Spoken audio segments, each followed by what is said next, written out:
그의 은밀하고 끈적한 손길 없이는 이 자리에 오를 수 없었다는 비밀을 아무도 모릅니다. 제 이름은 강태희, 30 초반의 나이에 TS 소프트웨어의 선임 프로젝트 매니저로 승진한 여자입니다. 사람들은 제가 빠르게 성공한 것에 놀라워했고 제 이력서는 겉보기에 완벽했죠. 하지만 아무도 모르는 진실이 있습니다. 이 자리까지 오르는데 최 부장의 후원이 있었다는 것, 그의 은밀하고 끈적한 손길 없이는 이 자리에 오를 수 없었다는 비밀을 아무도 모릅니다. 태희 씨, 오늘 저녁에 시간 좀 내줄 수 있나? 최 부장의 문자가 도착할 때마다 제 온몸은 얼어붙었습니다. 화면에 그의 이름이 뜨는 순간 손가락이 떨리고 위장이 뒤틀렸죠. 그의 호텔 스위트룸으로 향하는 발걸음은 매번 납덩이처럼 무거웠습니다. 엘리베이터를 타고 올라가는 그 짧은 시간이 저에겐 영혼처럼 느껴졌습니다. 그곳은 그의 사냥터였고 저는 그저 그의 욕망을 채워주는 사냥감에 불과했습니다. 여러분은 왜 제가 그의 요구를 거절하지 않았는지 궁금하실 겁니다. 처음에는 저도 거절했습니다. 하지만 그때 그는 제게 선택지가 없음을 깨닫게 해주었죠. 제 동생의 대학 등록금과 어머니의 병원비를 언급하며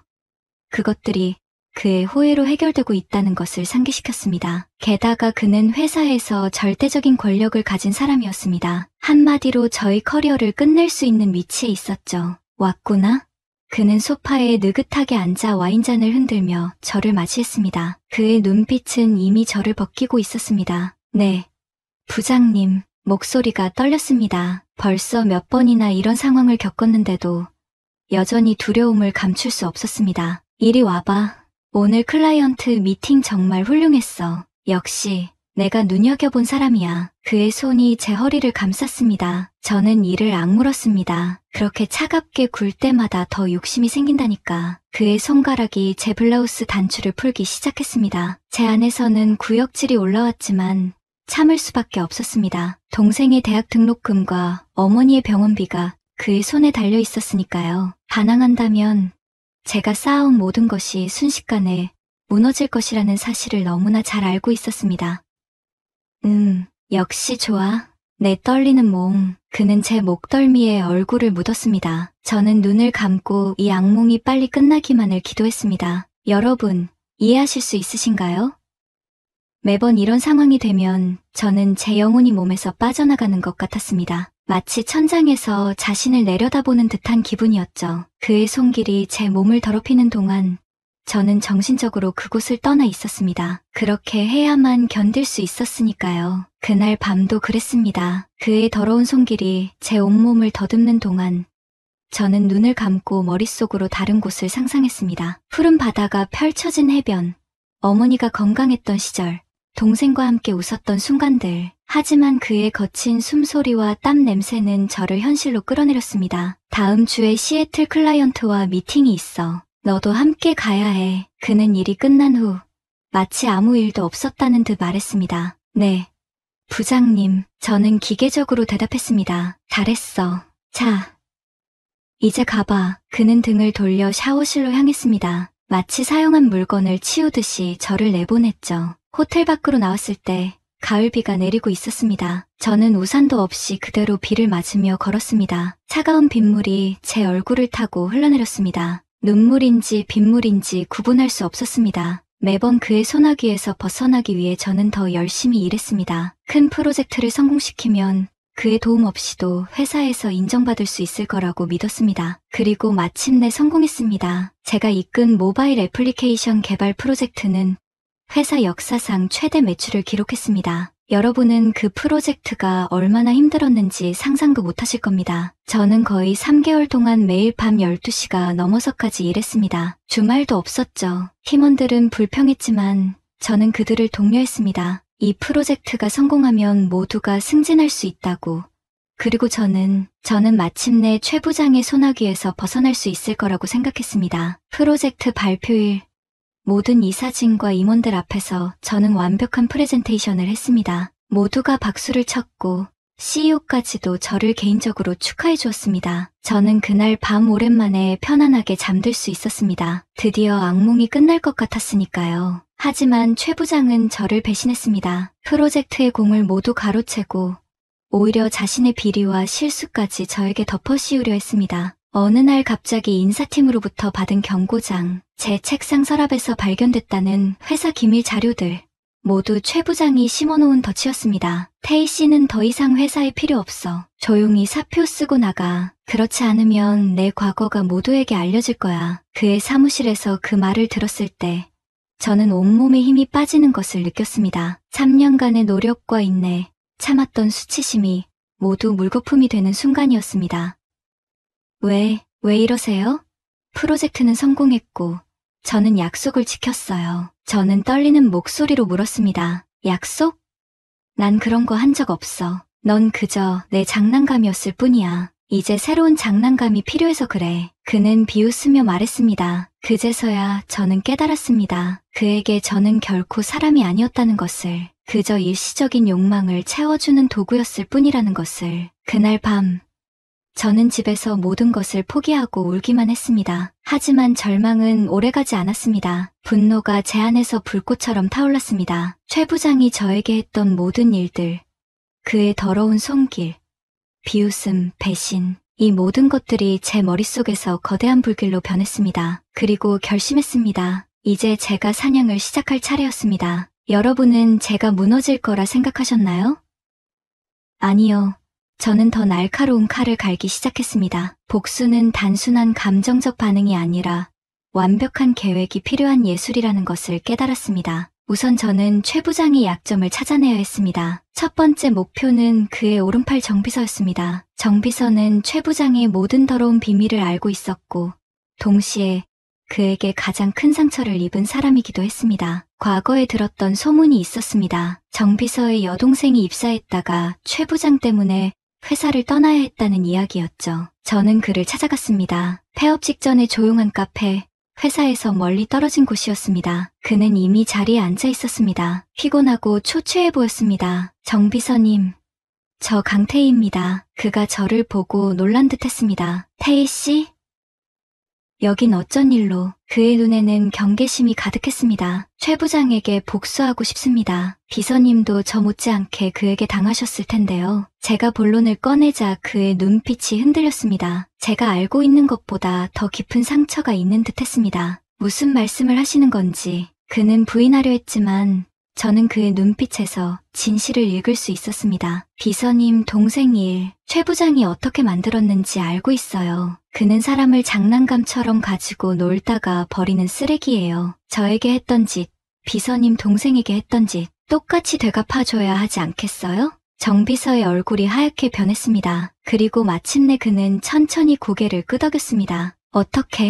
어떻게 아셨어요? 그가 떨리는 목소리로 물었습니다. 저도 피해자니까요. 우리 같은 사람들은 서로를 알아볼 수 있어요. 그날 밤부터 최 부장의 비리 증거들이 저에게 전해지기 시작했습니다. 회사 자금 횡령 내역, 매물거래 기록, 그리고 여러 여직원들과의 부적절한 관계 증거까지. 정비서는 오랫동안 이 모든 것들을 수집해왔지만 사용할 용기가 없었다고 했습니다. 그의 동생이 외국으로 떠난 후에도 최 부장은 그를 계속 쥐고 있었기 때문이었죠. 여러분, 제가 받은 자료들을 보고 느낀 충격을 상상해보세요. 최 부장은 단순한 변태가 아니었습니다. 그는 조직적으로 여성들을 착취하고 있었고 회사 돈을 빼돌려 자신의 쾌락을 위해 사용하고 있었습니다. 그 리스트에는 제가 알던 여자 동료들의 이름도 있었습니다. 그들 중 몇몇은 이미 회사를 떠났고 어떤 이들은 여전히 남아 그의 희생양이 되고 있었죠. 동시에 저는 최 부장의 성적 취향을 역이용할 방법을 연구했습니다. 그의 퇴폐적인 취미와 특이한 성적 판타지에 대한 정보를 수집했습니다. 정비서가 알려준 바에 따르면 최 부장은 겉으로는 엄격한 관리자였지만 그의 내면은 상상할 수 없을 정도로 타락해 있었습니다. 그는 특정 호텔의 특정 방을 항상 예약해두고 있었고 그곳에서 수치스러운 행위들을 즐겼습니다. 그는 특히 권력을 이용해 여성들을 지배하는 것에 깊은 쾌감을 느꼈습니다. 이 모든 정보를 토대로 저는 계획을 세웠습니다. 이제 다시 그에게 접근할 차례였습니다. 하지만 이번에는 제가 먹이가 아닌 포식자였습니다. 한 달이 지난 어느 날, 저는 그의 사무실을 찾아갔습니다. 퇴근 시간이 지난 후였습니다. 그는 혼자 남아 서류 작업을 하고 있었습니다. 부장님, 보고 싶었어요. 제가 들어가자 그는 놀란 듯 했지만 곧 비웃음을 지었습니다. 오후? 쫓겨나고 기어들어온 거야? 그의 입가에 조롱하는 미소가 맺혔습니다. 저는 문을 잠그고 그에게 천천히 다가갔습니다. 그의 무릎에 앉아 넥타이를 느슨하게 풀었습니다. 네, 부장님 없이는 안 되겠더라고요. 제가 어리석었어요. 다시는 거역하지 않을게요. 원하는 대로 해드릴게요. 제 목소리는 달콤했지만 제 눈빛은 복수심으로 불타고 있었습니다. 하지만 그는 알아채지 못했습니다. 그저 다시 굴복한 장난감을 보는 듯했습니다. 역시 강태희야. 그래. 한 번 더 기회를 주지. 대신 이번엔 더 확실히 해봐. 내 몸으로 날 만족시켜봐. 그는 제 허리를 거칠게 쥐었습니다. 저는 그의 요구를 받아들였습니다. 하지만 이번에는 다른 방식으로, 그가 상상도 못했던 방식으로 그를 유혹했습니다. 과거에 그가 저에게 강요했던 행위들을 이제는 제가 먼저 제안했습니다. 그의 가장 깊은 욕망을 자극하고 그가 완전히 빠져들게 만들었습니다. 부장님, 다음엔 제가 특별한 걸 준비할게요. 부장님이 좋아하실 만한 거요. 그의 귀에 속삭이며 약속했습니다.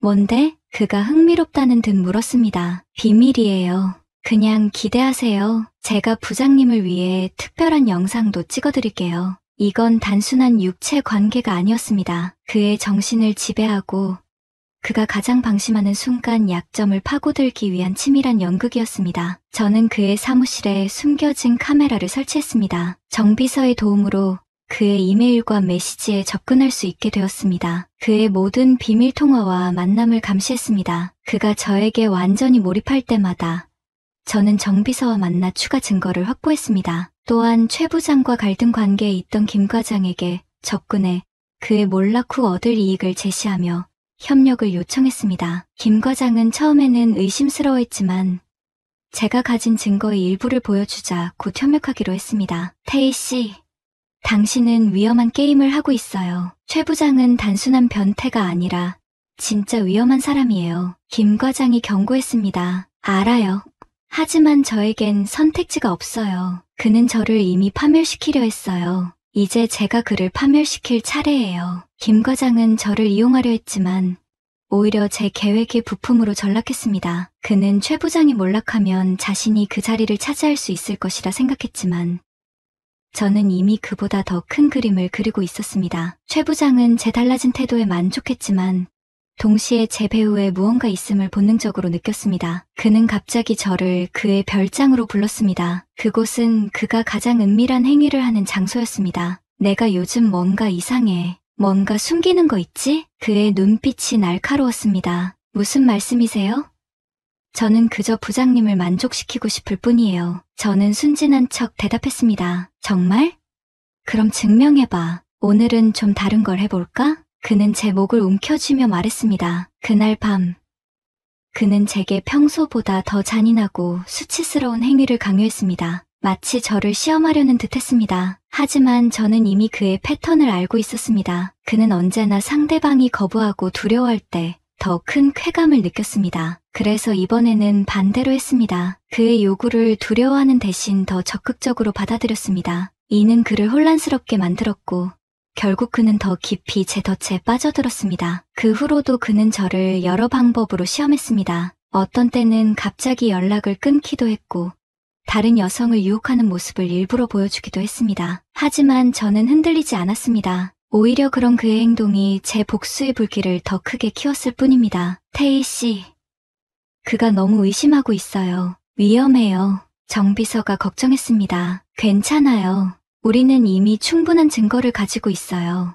이제 곧 결정적인 한 방을 날릴 거예요. 저는 최 부장이 가장 약해질 때를 기다리고 있었습니다. 그리고 그 기회가 왔습니다. TS 소프트웨어 창립 20주년 기념 파티가 열리는 날이었습니다. 그날은 그가 가장 빛나는 순간이 될 것이고 또한 가장 깊은 나락으로 떨어질 순간이 될 것이었습니다. 여러분, 결전의 날이 왔습니다. TS 소프트웨어 창립 20주년 기념 파티가 호텔 그랜드 볼룸에서 열렸습니다. IT 업계 인사들과 투자자들이 가득했고 화려한 샹들리에 아래에서 사람들은 축하 인사를 나누고 있었습니다. 저는 파티장 입구에서 잠시 멈춰 깊게 숨을 들이마셨습니다. 오늘 밤 이후로 모든 것이 달라질 것입니다. 제 인생도 최 부장의 인생도 그리고 이 회사도 검은색 이브닝 드레스를 입고 천천히 입장했습니다. 사람들의 시선이 저에게 향했습니다. 한때 잘 나가던 프로젝트 매니저가 스캔들로 쫓겨난 후 다시 나타났으니까요. 제가 이 자리에 올 거라고 아무도 예상하지 못했을 겁니다. 최 부장은 연단 근처에서 몇몇 임원들과 대화하고 있었습니다. 그는 저를 보자 잠시 놀란 듯했지만 곧 승리자의 미소를 지었습니다. 그는 제가 이 자리에 초대받지 않았다는 것을 알고 있었지만 기꺼이 저를 용납할 참이었습니다. 아마도 저를 더 굴욕스럽게 만들 기회라고 생각했겠죠. 태희 씨, 이런 곳에 다 왔네. 그가 제게 다가와 작게 속삭였습니다. 오늘 부장님의 큰 날인데 축하드리러 왔어요. 저는 미소를 지으며 대답했습니다. 그래?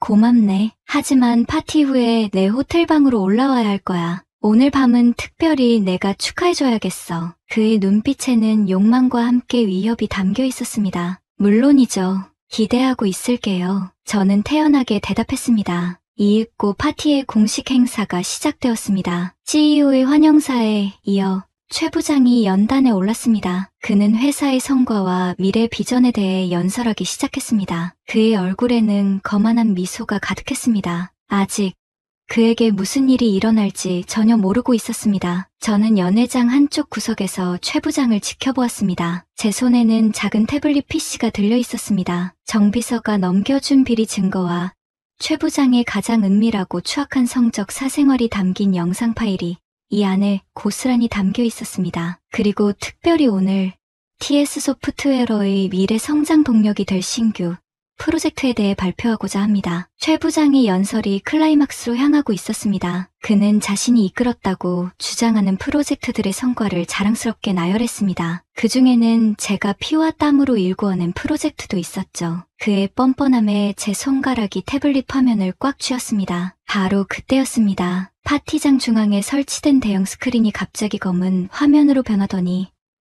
곧이어 믿을 수 없는 영상이 재생되었습니다. 최 부장이 저를 포함한 여러 여성들을 성적으로 착취하고 모욕하는 장면들.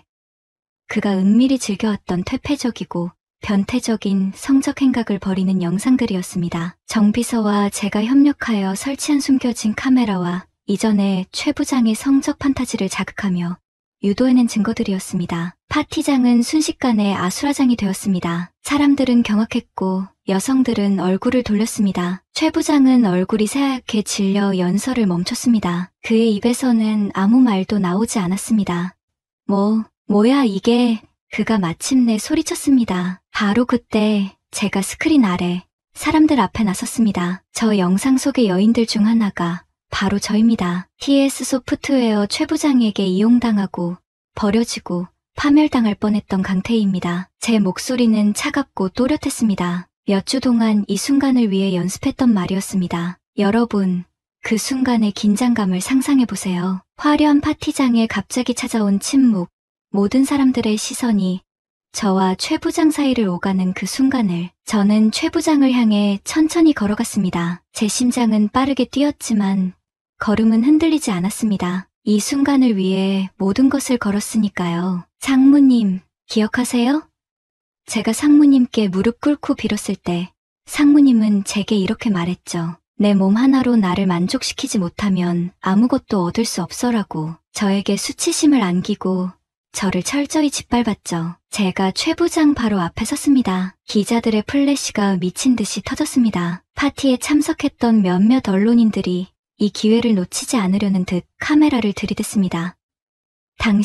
당신이 이럴 수는 없어. 최 부장이 무너져 내리는 목소리로 말했습니다. 이제 부장님이 무릎 꿇을 차례입니다. 부장님께 제가 어떤 기분이었는지 똑같이 느끼게 해드릴게요. 저는 태블릿 PC에 연결된 소형 프로젝터를 켰습니다. 그리고 최 부장에게 가장 큰 수치심을 안겨줄 영상을 재생했습니다. 그것은 과거 최 부장이 저에게 특정 성적 행위를 강요하며 촬영했던 영상이었는데 저는 이 영상을 편집하여 최 부장이 그 행위에 중독된 것처럼 보이게 만들었습니다. 영상을 보며 사람들은 충격에 빠졌습니다. 여러분, 그 순간 최 부장의 얼굴에 드러난 공포와 수치심을 보셨어야 했습니다. 그가 저에게 수없이 안겨주었던 그 감정들이 이제는 그의 얼굴에 똑같이 드러났습니다. 그리고 저는 그의 넥타이를 잡아 끌어 그의 얼굴을 저희 치마 아래로 강제로 밀어 넣었습니다. 자, 부장님, 여기 부장님이 그렇게 좋아하시던 곳이잖아요?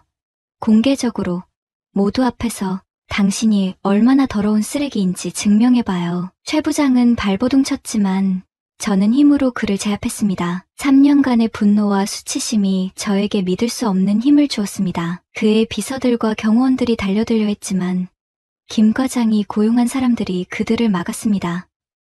이 미친 여자야. 최 부장이 소리쳤습니다. 하지만 이미 늦었습니다. 그는 수많은 사람들의 눈앞에서 자신이 가장 수치스럽게 생각하는 방식으로 굴욕을 당했습니다. 그의 명예는 산산조각 났고 권력은 한순간에 무너졌습니다. 미친 여자?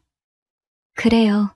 당신이 저를 미치게 만들었어요. 하지만 이제 당신의 더러운 진실을 모두가 알게 됐어요. 저는 차갑게 말했습니다. 그는 광기에 휩싸여 저에게 달려들려 했지만 이미 사람들이 그를 저지했습니다. 회사 임원들은 충격에 빠진 채 서로를 바라보았고 CEO는 얼굴이 새파랗게 질린 채 자리에 앉아 있었습니다. 저는 냉철한 눈빛으로 무너지는 최 부장을 내려다보며 파멸을 완성했습니다. 그 순간 저는 이상하게도 비어있는 느낌이 들었습니다. 그토록 갈망했던 복수의 순간이 왔는데 예상했던 쾌감 대신 공허함이 저를 채웠습니다. 하지만 이미 시작된 일이었습니다. 저는 준비해온 마지막 카드를 꺼냈습니다. 그리고 여러분, 최 부장의 범죄는 단순한 성추행에 그치지 않습니다. 그는 회사 자금을 횡령하고 불법 로비를 했으며 경쟁사와 내통해 회사 기밀을 유출했습니다. 이 모든 증거가 담긴 자료를 지금 이 자리의 모든 분들과 검찰에 제출했습니다. 그 말을 마치자마자 경찰들이 파티장으로 들어왔습니다. 제가 미리 신고한 것이었습니다. 그들은 최 부장에게 다가가 체포영장을 제시했습니다. 최모 씨, 당신은 횡령, 성폭력, 강요 등의 혐의로 체포됩니다. 경찰이 최 부장을 연행해가는 모습을 지켜보며 저는 마침내 이긴 악몽이 끝났다는 것을 실감했습니다. 하지만 동시에 이것이 또 다른 악몽의 시작일 수도 있다는 예감이 들었습니다. 최 부장은 그 자리에서 체포되어 구속되었습니다. 검찰 조사 결과 그는 회사 자금 수십억을 횡령했고 여러 하청업체로부터 뇌물을 받았으며 10명이 넘는 여직원들을 성적으로 착취해왔다는 사실이 밝혀졌습니다. 그는 결국 실형을 선고받고 감옥에 갇혔습니다. 7년이라는 긴 형량이었습니다. 그의 가족들은 모두 그를 외면했고 그가 쌓아올린 모든 권력과 명예는 한순간에 무너졌습니다. TS 소프트웨어는 창사 이래 최대의 위기를 맞았습니다. 주가는 폭락했고 여러 파트너사들이 계약을 파기했습니다. CEO는 결국 책임을 지고 사임했고 회사의 권력 구도는 완전히 재편되었습니다. 김 과장은 이 혼란 속에서 자신의 입지를 다졌고 정비서는 조용히 자취를 감췄습니다. 나중에 알게 된 사실이지만 그는 자신의 동생과 함께 외국으로 떠났다고 합니다. 저는 복수에 성공했습니다. 최 부장은 파멸했고 저를 짓밟았던 자는 제 손으로 나락에 떨어뜨렸습니다. 하지만 여러분, 솔직히 말씀드리자면 제 마음은 홀가분하지 않았습니다. 복수 과정에서 저 역시 윤리적인 경계를 넘었고 제 몸과 마음을 더럽혔음을 깨달았습니다. 최 부장에게 수치심을 주기 위해 그에게 했던 짓들은 결국 저 스스로에게 씻을 수 없는 상처로 남았습니다. 파티 다음 날, 저는 집에 혼자 앉아 창밖을 바라보았습니다. 사람들의 전화와 메시지가 쇄도했지만 저는 어느 것도 받지 않았습니다. 이제 저는 그 여자가 되었습니다. 성추행 피해자이자 복수의 화신으로 알려진 그 여자. 제 명예는 완전히 회복되지 않았습니다. 최 부장의 비리에 연루되었다는 의혹과 복수 과정에서 사용한 방법들 때문에 대중의 시선은 여전히 복잡했습니다. 어떤 이들은 저를 피해자로 동정했지만 어떤 이들은 저 역시 복수를 위해 수단과 방법을 가리지 않은 또 다른 가해자라고 비난했습니다. 사회관 개망 서비스에는 저에 대한 찬반 논쟁이 격렬했습니다. 여성단체들은 저를 지지했지만 보수적인 사람들은 저의 행동을 과도하다고 비판했습니다. 이제 저는 그저 혼자 남겨지기를 원했습니다. 일주일 후 저는 TS 소프트웨어를 공식적으로 퇴사했습니다. 더 이상 그곳에 있을 이유도 있을 수도 없었습니다. 회사는 저에게 합의금을 제안했지만 저는 거절했습니다. 돈이 아니라 정의를 원했기 때문입니다. 하지만 과연 제가 얻은 것이 정의였는지 저 역시 확신할 수 없었습니다. 복수 이후의 삶은 예상보다 공허했습니다. 지켜야 했던 가족들은 제 복수 때문에 오히려 더 큰 위험에 노출되기도 했습니다. 성추행 피해자의 가족이라는 낙인이 그들에게도 씌워진 것입니다. 태희야, 괜찮니? 어느 날 밤, 어머니가 제 방문을 노크했습니다. 네, 괜찮아요. 저는 거짓말을 했습니다. 괜찮지 않았으니까요. 그 사람이 너에게 그런 짓을 했다니. 엄마가 미안하구나. 엄마가 알았더라면. 어머니의 목소리가 떨렸습니다. 엄마 잘못 아니에요. 제가 말하지 않았으니까요. 저는 어머니를 안아드렸습니다. 그제서야 깨달았습니다. 제가 혼자 견뎌온 고통이 어머니에게도 전해졌다는 것을. 그리고 그것이 어머니를 얼마나 아프게 했는지를. 이제 어떻게 할 거니? 어머니가 물었습니다. 잠시 떠나 있을 거예요. 생각을 정리할 시간이 필요해요. 다음 날, 저는 짐을 싸서 멀리 떠났습니다. 제주도의 작은 마을로 향했습니다. 그곳에서 저는 혼자만의 시간을 가지며 제 마음을 추스르려 했습니다. 바다를 바라보며 저는 지난 3년간의 일들을 돌아보았습니다. 최 부장을 만난 첫날부터 그의 파멸을 목격한 그 순간까지 그 과정에서 저는 얼마나 많이 변했는지 얼마나 많은 것을 잃었는지 깨달았습니다. 오늘의 사연은 여기까지입니다. 구독과 좋아요는 사랑입니다. 남편의 사촌 동생과의 위험한 참을 수 없는 숨막힘과 함께 그의 손이 내 허리를 감싸 안았을 때 나는 내가 지금 무너지고 있다는 걸 알았다. 남편의 사촌 동생이라는 이름으로 금기시된 우리의 관계. 하지만 이미 심장은 그의 것이 되어버렸다. 안녕하세요. 제 이야기를 들어보실래요? 말하기 좀 그런데, 몰라. 말해버릴게요. 저는 결혼 10년 차 평범한 아줌마예요. 애 하나 키우면서 남편이랑 그냥 그렇게 사는 거죠. 남들 눈엔 행복해 보일지 몰라도 사실 진짜 행복했던 건 언제였는지 기억도 안 나요. 남편은 늘 회사 일에 치여 피곤해하고 저는 육아의 집안일에 그냥 버티는 수준이었달까. 여보, 오늘도 늦어? 밥은? 알아서 먹을게. 회식 있어. 이런 대화가 일상이 되어버린 지 오래였어요. 언제부턴가 우리는 서로를 바라보지 않게 됐고 손 한 번 잡는 것도 어색해졌죠. 그저 한 지붕 아래 사는 동거인이 된 느낌이랄까. 그런 내 인생에 번개처럼 나타난 사람이 있었어요. 남편의 사촌 동생 준수. 첫 만남은 작년 봄 시댁 식구들 모임에서였어요. 다들 앉아서 어른들 얘기 듣고 있는데 문득 누군가의 시선이 느껴졌죠. 고개를 들어보니 처음 보는 남자가 날 바라보고 있었어요. 심장이 잠시 멈춘 것 같았달까. 남편 쪽 가족들은 대부분 통통하고 푸근한 인상인데 준수는 달랐어요. 키가 훤칠하고 마른 체형에 날카로우면서도 묘하게 부드러운 눈빛을 가지고 있었거든요. 그 눈빛이 내 심장을 저격했던 것 같아요. 처음 뵙겠습니다. 저 준수라고 합니다. 형수님이시죠? 형수님이라는 말에 왠지 웃음이 나왔어요. 내가 그렇게 아줌마처럼 보였나 싶어서. 네. 만나서 반가워요. 근데 형수님이라니 그냥 이름으로 불러도 될 것 같은데? 그렇게 우리의 첫 대화가 시작됐어요. 평범한 인사였지만 왠지 그날 밤 집에 돌아와서도 자꾸 그의 얼굴이 떠올랐어요. 이상하죠?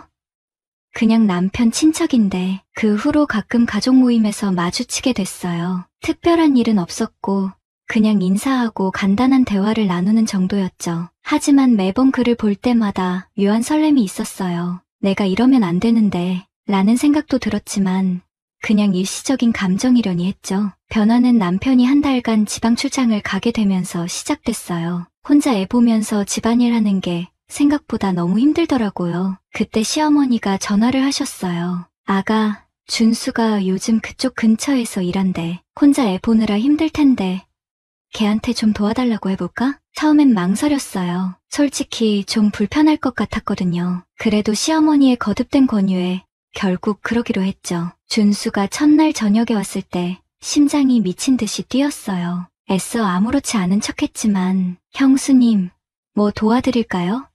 짐 옮기는 거라든가. 그의 미소가 너무 눈부셨어요. 왠지 모르게 그 미소를 보고 있으면 기분이 좋아졌달까. 고마워. 저기 책장 좀 옮겨줄래?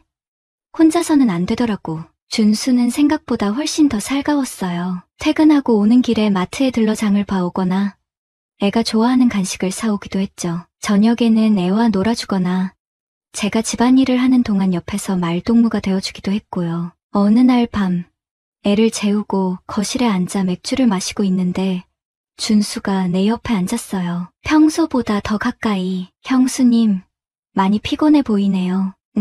좀 그렇네. 요즘 애도 말썽이고 남편은 연락도 잘 안 되고 그날따라 유난히 외로웠던 것 같아요. 술기운도 있었고 나도 모르게 남편과의 관계에 대해 조금 털어놓게 됐죠. 요즘 남편이랑 나 그냥 룸메이트 같아. 대화도 별로 없고 그냥 같이 사는 사람? 준수는 내 말을 가만히 듣고 있었어요. 위로의 말 한마디 없었지만 그 눈빛은 따뜻했어요. 왠지 모든 걸 이해해주는 것 같았달까. 형이 바쁘신가 보네요. 형수님같이 예쁘고 따뜻한 사람을 그렇게 내버려 두다니 갑자기 심장이 쿵 내려앉는 느낌이었어요. 예쁘고 따뜻한 사람이라는 말에 얼굴이 화끈거렸죠. 언제 이렇게 말을 잘하게 됐지? 가족 모임에서는 조용한 사람이었는데 무슨 소리야. 나 한창 예쁠 때는 지났어. 아니에요. 누나, 지금도 충분히 예뻐요. 형이 못 본다면 그건 형이 손해죠. 그 말을 하며 준수의 눈빛이 달라졌어요. 장난스러움이 사라지고 진지한 눈빛으로 날 바라봤죠. 심장이 너무 빨리 뛰어서 숨이 막힐 것 같았어요. 누나, 솔직히 내가 누나 같은 사람이랑 같이 살면 참 좋을 것 같아요. 그 말에 온몸에 전율이 흘렀어요. 분명 농담이겠지만 내 마음은 이미 흔들리고 있었죠. 아니, 어쩌면 그의 마음도. 우리는 그날 밤 늦게까지 이야기를 나눴어요. 서로의 힘든 점, 외로운 마음들, 대화는 점점 더 깊어졌고 어느새 우리 사이의 거리도 가까워졌죠. 다음 날부터 준수는 더 자주 집에 왔어요. 시어머니 핑계를 대면서 그는 나와 아이에게 더욱 잘해줬죠. 그의 존재는 답답했던 내 일상에 숨통을 트이게 해주는 유일한 것이었어요. 그러다 어느 날 밤, 그날도 준수는 저녁 식사 후 아이를 재우고 거실에 앉아 있었어요. 나는 설거지를 마치고 나와 소파에 힘없이 앉았죠. 이미 너무 지쳐 있었어요. 누나, 많이 힘들죠? 얼굴이 반쪽이 됐어요. 그의 말에 갑자기 눈물이 핑 돌았어요. 그동안 참아왔던 모든 감정이 한 번에 올라오는 것 같았달까. 준수는 내 어깨를 감싸며 가만히 안아줬어요. 그의 품은 따뜻했고 그의 체온이 내 몸을 뜨겁게 만들었죠. 괜찮아요. 울어도 돼요. 나 여기 있으니까. 그의 위로에 더욱 눈물이 났어요. 남편에게는 한 번도 받아본 적 없는 위로였으니까. 내 머리카락을 쓰다듬는 그의 손길에 몸이 녹아내리는 것 같았어요. 그때 그의 손이 내 등에서 내려와 허리를 감쌌어요. 그의 얼굴이 점점 가까워지고 그의 숨결이 느껴졌죠. 심장이 미친 듯이 뛰기 시작했어요. 안 돼. 안 되는 거야. 머릿속으로는 수십 번을 외쳤지만 몸은 이미 그를 원하고 있었어요. 누나, 내가 미쳐버릴 것 같아. 그의 목소리는 떨리고 있었어요. 내 눈을 바라보는 그의 눈빛은 욕망으로 가득 차 있었죠. 나도 모르게 고개를 끄덕였어요. 그의 입술이 내 입술에 닿았을 때 온몸에 전류가 흐르는 것 같았어요. 처음에는 조심스러운 입맞춤이었지만 이내 격정적으로 변했죠. 그의 혀가 내 입안을 파고들었고 나는 참을 수 없었어요. 누나, 그의 손이 내 티셔츠 속으로 들어왔을 때 이성은 완전히 날아가 버렸어요. 그의 손길 아래 내 피부는 불타오르고 있었죠. 수년간 억눌렸던 감정들이 폭발하는 것 같았어요. 우리는 그대로 거실 소파에 쓰러졌어요. 그의 몸이 내 위로 올라왔고 나는 그의 무게를 온몸으로 느꼈죠. 그의 손은 거침없이 내 몸을 탐색했어요. 하나둘씩 옷이 벗겨지고 우리는 시작했죠. 누나, 너무 예뻐. 미칠 것 같아. 그의 입술은 내 목을 지나 배로 내려왔어요. 그가 닿는 곳마다 뜨거운 불길이 일어나는 것 같았죠. 나는 그의 머리칼을 움켜쥐고 흘렸어요. 그는 내 반응에 더욱 흥분하는 것 같았죠. 내 몸을 지배한 건 오직 감뿐이었어요. 죄책감. 그런 건 전혀 없었죠. 그저 이 순간, 이 쾌락만이 중요했어요. 마침내 그가 내 안으로 들어왔을 때 나는 숨을 멈췄어요. 꽉 찬 느낌과 함께 짜릿한 쾌감이 전신을 휩쓸었죠. 아파야 정상인데 너무 좋았어요. 그의 움직임에 맞춰 나는 허리를 들썩였어요. 눈을 감고 그 순간에 완전히 빠져들었죠. 낮게 읊조리는 그의 목소리에 나는 더욱 미쳐갔어요. 우리는 한참을 그렇게 서로의 몸을 탐닉했죠. 땀에 젖은 두 몸이 하나가 되어 움직였고 거친 숨소리만이 거실을 가득 채웠어요. 절정에 이르렀을 때 나는 그의 이름을 부르며 몸을 떨었어요. 그도 나를 꽉 껴안으며 거친 숨을 내쉬었죠. 모든 것이 끝났을 때 우리는 서로를 마주보고 한참을 숨을 골랐어요. 죄책감보다는 이루 말할 수 없는 만족감과 함께요. 누나, 미안해요. 내가 미쳤나 봐. 아니, 나도 원했어. 그날 밤 이후 우리는 비밀스러운 관계를 이어갔어요. 남편이 없는 낮 시간에 만나거나 아이가 잠든 밤에 짧은 시간을 함께 보내기도 했죠. 만날 때마다 우리는 격정적인 관계를 나누었어요. 그는 내 몸 구석구석을 탐닉했고 나는 그의 손길에 매번 새로운 쾌감을 느꼈죠. 하지만 위험은 항상 도사리고 있었어요. 어느 날 남편이 갑자기 전화를 했을 때 준수와 침대에 있었죠. 심장이 멎는 줄 알았어요. 여보, 이번 주말에 급히 집에 들릴 것 같아. 서류 좀 가져가야 해서. 그 말에 온몸이 얼어붙었어요. 준수도 내 표정을 보고 상황을 눈치챘는지 조용히 일어났죠. 알았어.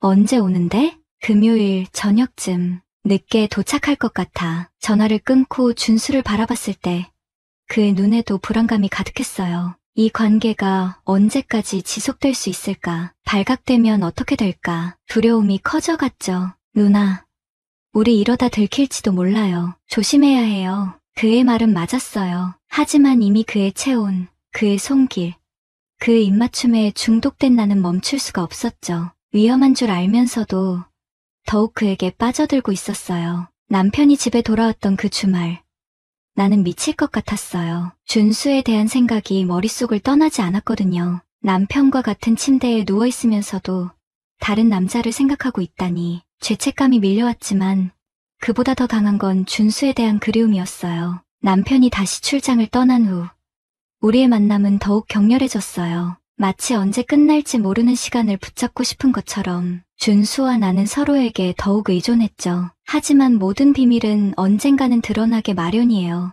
어느 날 시어머니가 갑자기 집에 찾아왔을 때 우리는 샤워를 막 마친 상태였어요. 준수는 겨우 화장실에 숨었고 나는 급히 옷을 갈아입었죠. 어머니, 갑자기 어쩐 일이세요? 아이고, 지나가다가 들렀어. 애기 보고 싶어서. 시어머니가 거실에 앉아 계신 동안 내 심장은 계속 쿵쾅거렸어요. 화장실에 갇힌 준수는 어떻게 해야 할지, 시어머니가 눈치채시면 어떡하지. 그때 화장실에서 소리가 들렸어요. 시어머니가 고개를 돌렸죠. 누구 있니?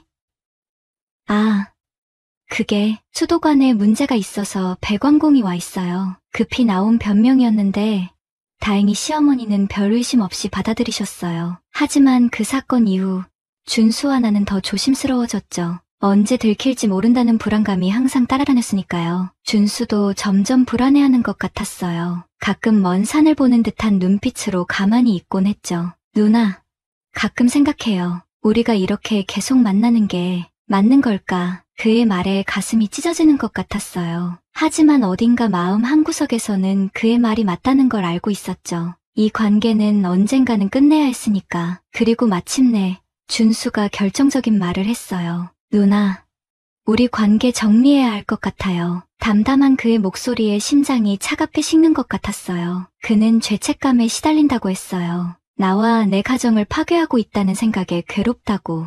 나 또한 불안함 속에 관계를 이어가는 것이 힘들었죠. 결국 우리는 서로에게 마지막 밤을 약속했어요. 마지막 밤. 우리는 처음 만났던 내 집 거실 소파가 아닌 외딴 모텔에서 만났어요. 슬픔과 아쉬움, 그리고 여전히 남아있는 뜨거운 감정들이 뒤섞였죠. 그날 밤, 우리는 그 어느 때보다도 격렬하게 서로를 갈망했어요. 이 순간이 마지막이라는 것을 알았기에 숨김없이 모든 것을 내보였죠. 준수는 내 몸 위에서 눈물을 흘렸어요. 나도 그의 등을 붙잡고 울었죠. 우리의 입맞춤은 짠맛으로 가득했어요. 서로의 눈물이 섞이고 그 속에서 우리는 마지막 사랑을 나눴죠. 누나, 미안해요. 정말 미안해. 아니야. 내가 더 미안해. 우리가 이렇게 됐다는 게. 다음날 아침 우리는 아무 말 없이 헤어졌어요. 그리고 그날 이후 준수와는 단 한 번도 개인적으로 연락하지 않았죠. 가족 모임에서 어쩌다 마주치기는 하지만 그때마다 우리는 서로를 모르는 사람처럼 스쳐 지나갈 뿐이에요. 남편과의 관계는 크게 달라지지 않았어요. 여전히 뜨겁지 않고 그저 일상을 공유하며 살아가죠. 하지만 가끔 남편이 잠든 밤, 나는 혼자 깨어 그때의 기억을 떠올려요. 준수와 함께 나눴던 숨막히는 밤들, 금지된 관계에서 오는 아슬아슬한 쾌감들. 어제도 가족 모임에서 준수를 마주쳤어요. 그는 새 여자친구와 함께 왔더라고요. 아름다운 여자였죠. 우리 눈이 잠시 마주쳤을 때 그 눈빛에서 아주 희미하게 그때의 밤들이 스쳐 지나가는 것을 느꼈어요. 가슴이 아팠지만 동시에 묘한 위로가 됐달까. 죄책감은 여전히 내 마음 한구석에 남아있어요. 하지만 솔직히 말해 후회하지 않아요. 그때의 나는 너무나 외로웠고 그의 존재는 내게 숨통을 트이게 해주는 유일한 것이었으니까요. 이 비밀은 내 가슴 깊숙이 묻어두고 살아갈 거예요. 가끔 그를 생각하며 미소 짓겠지만 이제 우리는 각자의 삶을 살아가야 하니까요. 그래도 가끔은 생각해요. 만약 그때 우리가 조금 더 용기가 있었더라면, 혹은 조금 덜 죄책감을 느꼈더라면 우리의 관계는 어떻게 되었을까 하고요. 하지만 이제는 그저 지나간 추억일 뿐이에요. 내 마음속에 영원히 남겨둘 남편의 사촌 동생과의 위험했던 밤들.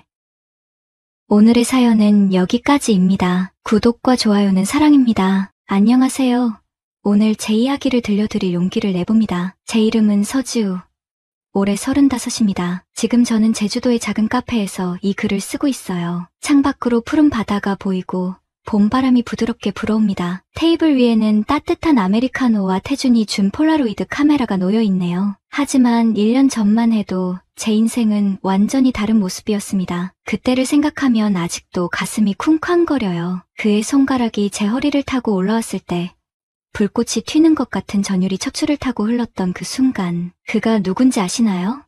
제 남편의 동생이었습니다. 네, 시동생과의 금지된 관계였죠. 여러분은 어떻게 그럴 수 있어? 라고 생각하실지도 모르겠어요. 저도 처음에는 이해할 수 없었습니다. 하지만 이제는 알아요. 삶이 때로는 우리를 예상치 못한 방향으로 이끈다는 것을. 남편 민혁과의 결혼 생활은 겉으로 보기에 완벽했어요. 강남의 고급 아파트, 명품 가방, 연례 해외여행, 그야말로 인스타그램에 올리면 부러워요. 댓글이 달릴 법한 삶이었죠. 우리는 5년 전 소개팅으로 만났어요. 그는 당시 유망한 스타트업의 CEO였고 저는 미술관에서 인턴으로 일하던 신입 큐레이터였습니다. 민혁은 완벽한 신사였어요. 데이트 때마다 꽃다발을 들고 왔고 제 전시회에도 빠짐없이 참석했죠. 그의 성실함과 따뜻함에 반해 프로포즈를 받아들였습니다. 결혼식은 호텔 그랜드볼룸에서 화려하게 치러졌어요. 모든 것이 동화처럼 완벽했습니다. 하지만 결혼 후 1년이 지나자 뭔가 변하기 시작했어요. 민혁은 점점 더 바빠졌고 밤늦게 들어오는 날이 많아졌죠. 그래도 이해했어요. 사업이 확장 중이었으니까요. 하지만 문제는 제 안에서 시작됐습니다. 점점 저 자신을 잃어가고 있다는 느낌이었어요. 미술관 일을 그만두고 회장님 사모님이라는 새로운 역할에 적응하면서 제 정체성이 조금씩 희미해져 갔습니다. 골프를 배우고 와인 테이스팅을 하고 남편의 비즈니스 파트너 부인들과 점심을 먹는 것이 제 일상이 되었어요. 가끔 그림을 그리고 싶다고 말하면 민혁은 취미로 하면 되지라고 대답할 뿐이었죠. 저는 제 안의 목소리를 외면하려 노력했어요. 많은 여자들이 부러워할 삶이야. 이게 성숙한 거야. 남편을 위해 내가 해야 할 역할이야. 그렇게 스스로를 설득하며 3년을 더 살았습니다. 그날은 추석 명절이었어요. 시댁에 모인 가족들 사이에서 저는 또다시 강민혁의 아내라는 껍데기 속에 갇혀 있었죠. 남편은 형님들과 함께 사업 이야기에 열중해 있었고 저는 시어머니와 음식을 준비하고 있었습니다. 형수님, 이거 좀 도와드릴게요. 부엌에 들어온 태준의 목소리에 고개를 들었어요. 그는 민혁의 동생이지만 가족 모임에서 항상 조용히 구석에 있던 사람이었죠. 사진작가라는 직업 때문인지 항상 관찰자의 눈빛으로 세상을 바라보고 있었어요. 아, 고마워요. 그와 함께 설거지를 하면서 처음으로 진짜 대화를 나눴습니다. 그는 제가 미술을 전공했다는 것을 알고 있었어요. 형수님, 그림 그리신다면서요? 어떤 스타일을 좋아하세요? 그 질문에 놀랐어요. 결혼 후 아무도 제 예술적 취향에 대해 물어본 적이 없었거든요. 추상 표현주의를 좋아해요. 특히 마크 로스코의 작품을. 로스코요? 저도 좋아해요. 그의 색채 사용법이 정말 독특하죠. 사진 찍을 때도 가끔 그의 작품에서 영감을 받아요. 그렇게 시작된 대화는 멈출 줄 몰랐어요. 설거지는 끝났지만 우리는 부엌 한 구석에서 한참 동안 예술에 대해 이야기했죠. 그의 눈빛은 진심으로 제 말에 귀 기울이고 있었어요. 오랜만에 누군가가 진짜 나에게 관심을 보였죠. 형수님, 괜찮으시면 제 작업실 한번 놀러 오세요. 제 사진도 보여드리고 형수님 그림도 볼 수 있으면 좋겠네요. 테이블 위에 명함을 놓으며 그가 말했어요. 그 순간만큼은 아무 의심도 없었습니다. 그저 오랜만에 만난 동료 예술가 같은 느낌이었으니까요. 명절이 끝나고 일상으로 돌아왔지만 태준과의 대화가 자꾸 머릿속에 맴돌았어요. 어느 날 남편이 출장을 간 사이 용기를 내어 그의 작업실을 찾아갔습니다. 명함에 적힌 주소는 홍대 근처의 오래된 건물이었어요. 왜 왔어? 문을 연 태준의 눈빛에는 놀라움과 함께 이상한 기대감이 어려 있었어요. 그냥 도망치고 싶었어. 솔직한 대답이 제 입에서 흘러나왔어요. 태준은 말없이 저를 안으로 들였습니다. 작업실은 생각보다 넓었고 벽에는 흑백 사진들이 빼곡했어요. 버려진 공장, 비오는 거리, 노인의 주름진 손, 철거촌의 아이들. 그의 사진들은 모두 세상의 그림자를 담고 있었지만 그 속에 이상한 따뜻함이 있었습니다. 커피 마실래? 아니면 술? 술 있어? 그는 웃으며 냉장고에서 소주를 꺼냈어요. 우리는 아무 말 없이 소주잔을 부딪혔습니다. 첫 잔이 목을 타고 내려가자 묘하게 편안해졌어요. 형수님, 지우라고 불러. 여기선 그냥 서지우야. 태준의 눈이 커졌어요. 저도 제가 한 말에 놀랐습니다. 하지만 그 순간만큼은 형수라는 타이틀을 벗어던지고 싶었거든요. 알았어. 지우야. 그렇게 우리의 진짜 대화는 시작됐어요. 술이 거의 바닥날 무렵 태준이 물었습니다. 행복해? 형과 사는 거? 날카로운 질문에 저는 잠시 생각했어요. 그동안 스스로에게도 물어보지 않았던 질문이었습니다. 아니, 그 한마디가 모든 것을 바꿨어요. 태준이 다가와 제 얼굴을 손으로 감쌌을 때 저는 피하지 않았습니다. 그의 입술이 제 것에 닿았을 때 온몸에 전류가 흐르는 것 같았어요. 이건 단순한 행위가 아니라 오랫동안 억눌려왔던 모든 감정의 폭발이었습니다. 그날 밤 우리는 선을 넘었어요. 태준의 손길은 민혁과는 완전히 달랐습니다. 조심스럽고 탐색적이고 진심이 담겨 있었죠. 그의 손가락이 제 몸을 따라 움직일 때마다 제 안에 뭔가가 깨어나는 느낌이었어요. 오랫동안 잠들어 있던 자유.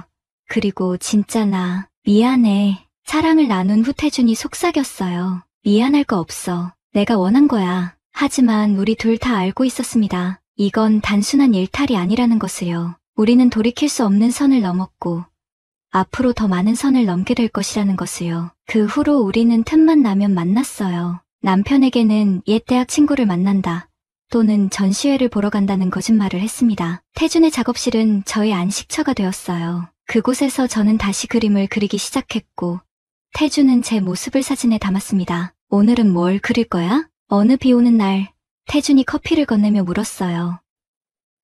제 대답에 그는 미소를 지었어요. 캔버스에 우리의 모습을 담기 시작했습니다. 직접적인 초상화는 아니었어요. 두 개의 실루엣, 서로를 향해 기울어진 두 그림자. 그것은 우리의 관계를 상징하는 그림이었죠. 태준은 종종 저를 데리고 숨겨진 장소들을 찾아다녔어요. 오래된 서점, 지하 재즈바, 한적한 한강공원의 벤치. 그와 함께 있을 때만큼은 모든 거짓과 가면을 벗어던질 수 있었습니다. 우리가 처음 만났던 날 기억해? 어느 날 한강 벤치에 앉아 태준이 물었어요. 갤러리 오프닝 파티? 아니, 그건 우리가 처음 제대로 대화한 날이고 실은 그 전에 한 번 봤어. 형이 너를 데리고 집에 왔을 때. 그랬어?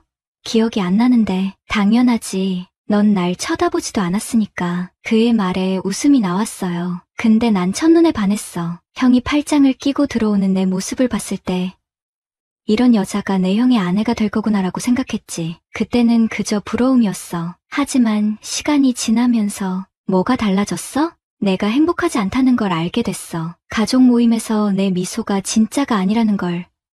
내 눈빛이 어딘가 공허하다는 걸. 그래서 추석 때 말을 걸었던 거야. 그의 고백에 가슴이 아팠어요. 사실 저는 그동안 제 불행을 남편에게도 친구들에게도 심지어 저 자신에게도 인정하지 않으려 했거든요. 하지만 태주는 알아봤던 거죠. 형을 사랑해? 갑작스러운 질문에 저는 생각에 잠겼어요. 사랑했어. 처음에는. 하지만 지금은 잘 모르겠어. 그냥 익숙함이랄까, 의무감이랄까. 그럼 나는? 태준의 눈빛이 제 마음 깊숙한 곳까지 파고들었어요.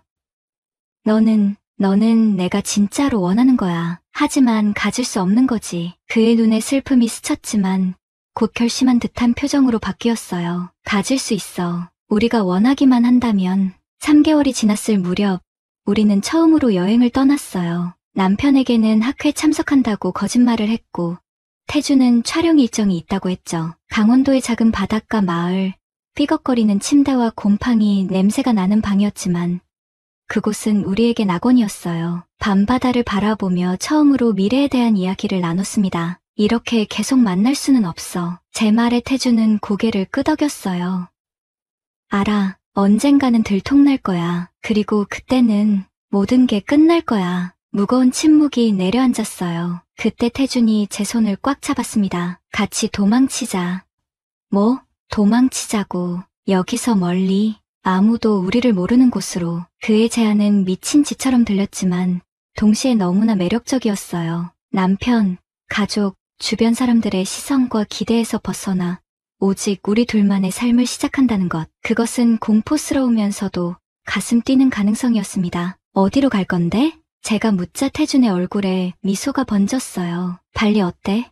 내가 몇 년 전에 가봤는데 정말 아름다운 곳이야. 거기서 난 사진작가로 일하고 넌 작은 갤러리를 열 수도 있어. 그의 말에 상상이 펼쳐졌어요. 해변가의 작은 집, 매일 아침 파도 소리에 일어나는 삶, 그리고 무엇보다 자유롭게 사랑할 수 있는 환경. 그 상상은 너무 달콤했습니다. 정말 그래도 돼? 농담처럼 던졌지만 태주는 카메라를 내려놓고 진지하게 저를 바라봤어요. 정말 그래도 돼? 그의 눈빛이 진지했어요. 저는 잠시 생각했습니다. 제 인생이 지금 이대로 계속된다면 어떨까요? 의미 없는 사교 모임, 감정 없는 관계, 그리고 점점 사라져가는 자아. 반면 태준과 함께라면 불확실하지만 적어도 살아있다는 느낌을 받을 수 있을 것 같았어요. 같이 도망치자. 그렇게 우리의 계획이 시작됐어요. 여행에서 돌아온 후 비밀리에 준비를 시작했습니다. 남편 모르게 별도의 계좌를 만들어 조금씩 돈을 모았고 여권을 새로 발급받았어요. 태주는 발리의 부동산 정보를 알아보고 현지 갤러리들과 연락을 취했죠. 우리는 한 달 후를 디데이로 정했어요. 그때까지 최대한 평소처럼 행동하기로 했죠. 하지만 계획이 있는 사람의 얼굴은 달라 보이나 봐요. 어느 날 저녁 남편이 갑자기 물었습니다. 요새 뭔가 달라 보여. 무슨 일 있어? 심장이 멎는 줄 알았어요. 아니, 그냥 요가를 시작해서 그런가 봐. 그래?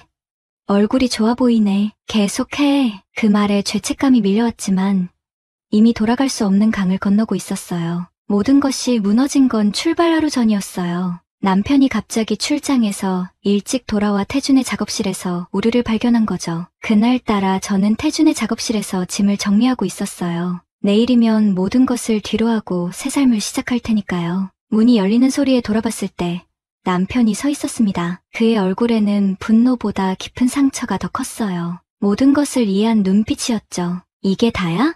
그의 목소리는 놀라울 정도로 차분했어요. 미녀가, 내가 설명할게. 뭘 설명해? 내 아내와 내 동생이 뒤에서 이러고 있었다는 거. 그걸 뭐라고 설명할 건데? 그 순간 태준이 앞으로 나섰습니다. 형, 이건 단순한 바람이 아니야. 우린 정말로. 닥쳐. 네가 어떻게 나한테, 내가 너한테 뭘 그렇게 잘못했는데? 남편의 목소리가 처음으로 흔들렸어요. 그제서야 깨달았습니다. 그에게 이건 단순한 배신이 아니라 이중 배신이었다는 것을요. 그가 가장 믿었던 두 사람에게서 동시에 등을 찔린 거였죠. 뭘 하려던 거야? 도망치려고? 남편의 시선이 제 여행 가방에 고정됐어요. 그가 가방을 열자 여권과 비행기 티켓이 드러났습니다. 발리? 재밌네. 아주 낭만적인데 그의 비웃음에 가슴이 찢어지는 것 같았어요. 민혁은 태준에게 다가가 멱살을 잡았습니다. 내가 널 어떻게 키웠는데?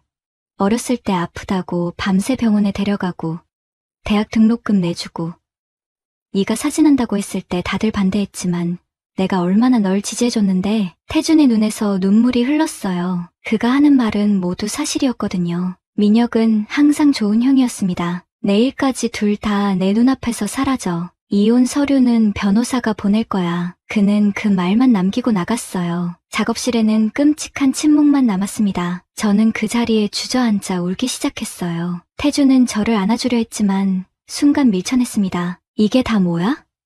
우리 뭐 한 거야? 제 질문에 태준도 대답할 수 없었어요. 우리가 시작한 이 관계가 얼마나 많은 사람을 다치게 할지 그때는 진심으로 생각하지 않았던 거죠. 그날 밤 우리는 예정대로 짐을 쌌어요. 하지만 마음은 무거웠습니다. 이렇게 도망치는 것이 옳은 일일까? 공항으로 향하는 차 안에서 저는 불안감에 사로잡혔어요. 정말 이래도 될까? 무슨 말이야? 우리가 이렇게 도망치는 거, 민혁은 어떻게 될지. 태준은 잠시 침묵했어요. 그도 같은 생각을 하고 있었던 거죠. 지우야, 솔직히 말해봐. 정말 나랑 가고 싶어? 그의 질문에 저는 깊게 생각했습니다. 그리고 깨달았어요. 도망치는 건 또 다른 거짓말을 시작하는 것일 뿐이라는 걸요. 난 모르겠어. 태준은 갑자기 차를 길가에 세웠어요. 그의 얼굴은 심각했습니다. 지우야, 난 널 정말 사랑해. 하지만 이렇게 도망치는 건 우리 둘 다 평생 죄책감에 시달릴 거야. 형을 배신한 것도, 책임을 피해 도망친 것도. 그의 말에 눈물이 났어요. 그가 옳았습니다. 우리는 지금 가장 쉬운 길을 택하려 하고 있었죠. 그럼 어떡하지? 태준은 깊게 생각하더니 결심한 듯 말했어요. 일단 돌아가자. 형한테 제대로 사과하고 모든 걸 정리하자. 그리고 나서 정당하게 새 출발을 하는 거야. 용기를 내서 남편의 집으로 돌아갔을 때 예상치 못한 광경이 펼쳐졌어요. 거실에는 여행 가방이 놓여 있었고 남편은 무언가를 정리하고 있었습니다. 왔네. 그는 무덤덤하게 말했어요. 민혁아, 우리가 얘기할 게 있어. 나도 할 말 있어. 근데 너희가 먼저 해. 태준이 앞으로 나섰어요. 형, 정말 미안해. 내가 한 짓은 용서받을 수 없어. 하지만 최소한 정직하게 마주하고 싶었어. 남편은 태준을 가만히 바라봤어요. 그래서 지금 뭘 바라는 건데? 이번엔 제가 말했습니다. 우린 도망치려고 했어. 하지만 그건 옳지 않다는 걸 깨달았어. 난 당신한테 이혼을 요구할 거야. 정당하게. 남편은 갑자기 웃음을 터뜨렸어요. 어딘가 공허한 웃음이었습니다. 재밌네.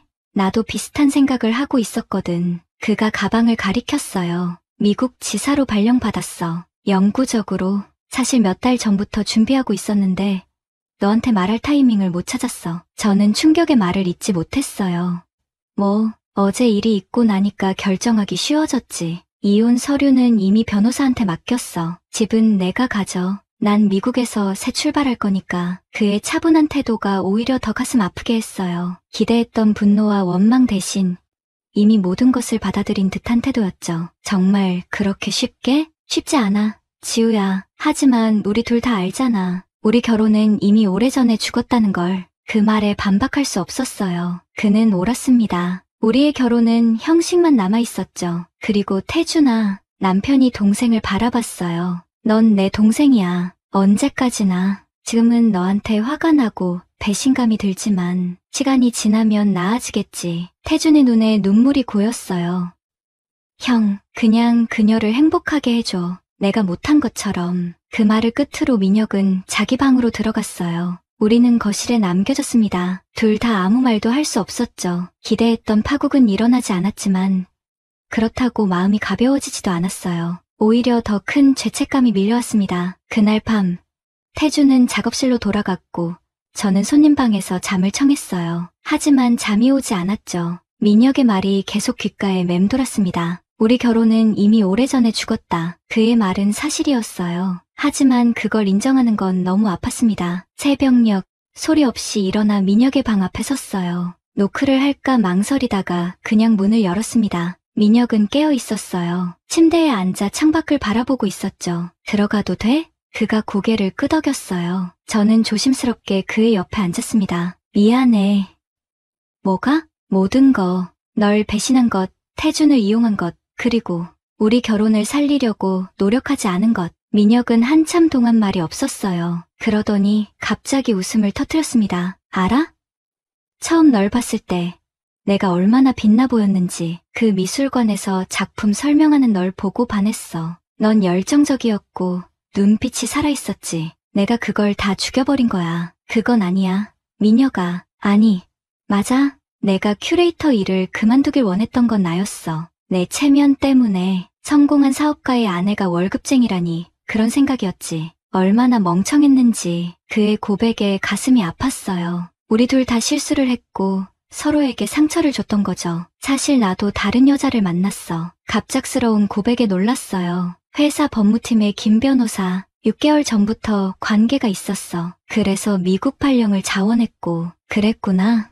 내가 불행하다는 걸 알고 있었어. 그냥 인정하기 싫었던 거야. 내 자존심 때문에. 그러다 김 변호사를 만났고, 갑자기 모든 게 달라졌어. 내가 얼마나 외로웠는지 깨달았지. 침묵이 흘렀어요. 갑자기 우리 둘 다 웃음이 터져나왔습니다. 얼마나 우스운 상황인가요? 우리 둘 다 비밀 연애를 하고 있었다니. 그래서 우리 이제 어떻게 되는 거야? 제가 물었어요. 이혼하고 각자의 삶을 살아가는 거지. 내겐 태준이 있고 나한텐 지연이 있어. 어쩌면 이게 우리가 찾던 행복일지도 몰라. 민혁의 말이 의외로 위로가 됐어요. 그는 항상 현실적인 사람이었죠. 어쩌면 그래서 우리가 맞지 않았는지도 모릅니다. 태준이랑 잘 돼? 그의 질문에 솔직하게 대답했어요. 아직 모르겠어. 하지만 그와 함께 있으면 내가 다시 살아있는 것 같아. 그래, 그게 중요한 거야. 지우야, 넌 항상 뭔가에 목말라 있었어. 내가 그걸 채워줄 수 없었던 거고.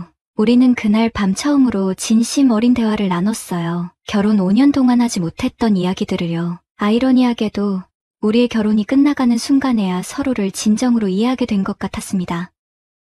오늘의 사연은 여기까지입니다. 구독과 좋아요는 사랑입니다.